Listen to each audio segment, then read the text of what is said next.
Hi guys, welcome to Classic Real Comedy, Facts, and Trivia. Thank you for stopping by. Today's video is on Hee Haw host Roy Clark and how he recalled his first on-screen kiss. And man, was it a good one. It was from Donna Douglas and the Beverly Hillbillies. And Roy Clark called his casting as the Clampetts' cousin Roy on the Beverly Hillbillies. Sort of a natural thing. Said the creator of the show, Paul Henning, called his agent with Clark in mind the moment they wrote the character.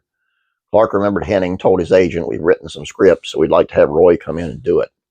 This was way back in 1968, more than a year before Hee Haw would be premiere in 1969 and transform Roy Clark from a country singer who Jimmy Dean debuted on The Tonight Show when he guest hosted in '63 to a popular and charming country music and sketch comedy variety program host.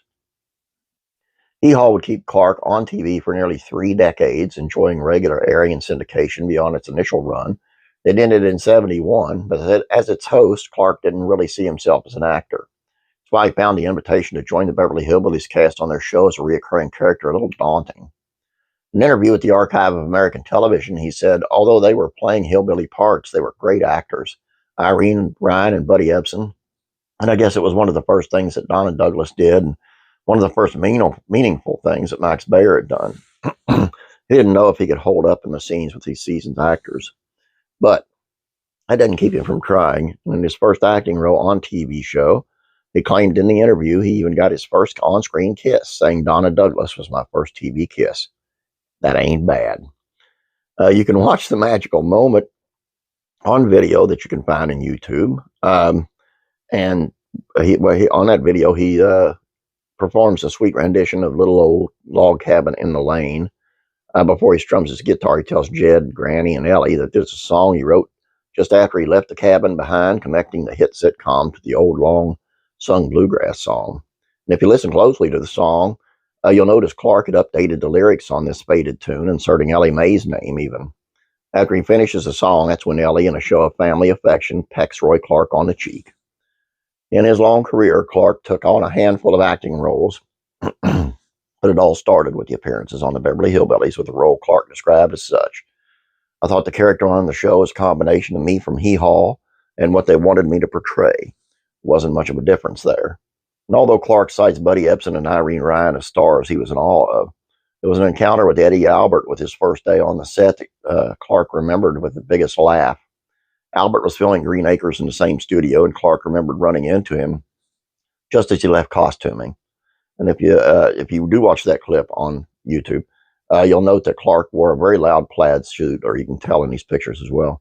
He wore a very loud plaid suit on the show with even louder bright yellow shoes. The first day on the set, he said, I came out of wardrobe with this plaid suit, oh Lord, and these yellow broke-in boots or shoes and a straw hat, and I walked out going over to the set, and Eddie Albert was crossing in front of me, and he looked up and said, "Your own personal wardrobe?" Albert's joke was still cracking Clark up after all those years in the interview. But Clark takes time to explain that above everything else in his nature, no matter what fame he gained, he was always a giant fan first, deeply impressed by the artist whose talent he admired. He ended his interview with a gush, echoing a billion over Eddie Albert fans who would probably react the same exact way when he said, "I thought that was great. Hey, that's Eddie Albert, and he spoke to me. He spoke to me about my clothes, but he spoke to me." Roy Clark is a hilariously funny man. Very talented musician. Take nothing away from him. Great guitar player. Play anything with strings. But man, he's just funny. He's naturally funny. And if you watch some of his guitar stuff where he does the satire on other people's music, and it's just hilarious. And then he did the one with on the Beverly Hillbillies, where he was dressed up like a beetle or a monkey or something, from that kind of an England type get up for a 60s rock band. And Jethro had him doing these weird songs. He was making all these weird, so funny, man. You need to look that up and find that. That's all I got for you, though, guys. I hope you enjoyed this, because I surely did. I really did.